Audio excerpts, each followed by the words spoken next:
Hi! పాల తాలికలు చేసుకోవాలి అనుకుంటే ఈ టిప్ ఫాలో అవ్వండి. ఫస్ట్ ఇలా తాలికలుగా చేసుకొని మనకి ఎన్నైతే తాలికలు కావాలో మన క్వాంటిటీ, మన మెజర్‌మెంట్స్ ప్రకారం ఇలా తాలికల్ని ఇడ్లీ పాత్రలో ఆవిరి మీద ఉడకబెట్టుకొని పక్కన పెట్టేసుకోవాలి. తర్వాత ఇంకా మనం పాలు, వాటర్ కంటెంట్ ఏసి ఇలా మరిగించుకుంటాం కదా! మరిగించుకొని సగ్గుబియ్యం అయన్నీ ఏసుకున్నాక ఇంక ఈ తాలికలు ఏసేయటమే. మామూలుగా జనరల్ ప్రాసెస్ ఎక్స్‌పీరియన్స్ పర్సన్స్ ఏం చేస్తారు అంటే ఇవి ఉడికిపోయిన తర్వాత దానిపైన మూకుడు పెట్టి పిండితో తాలికలు అంటున్నారు డైరెక్ట్‌గా చేసేస్తారండి.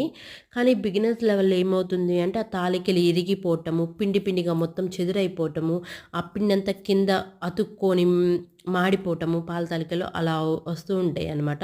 కానీ ఇలా చేసుకుంటే అలాంటి ప్రాబ్లమ్స్ ఏమీ మనం ఫేస్ చేయమనమాట. చాలా ఈజీగా అయిపోతుంది పాల తాలికలు, చాలా టేస్ట్‌గా ఉంటాయి.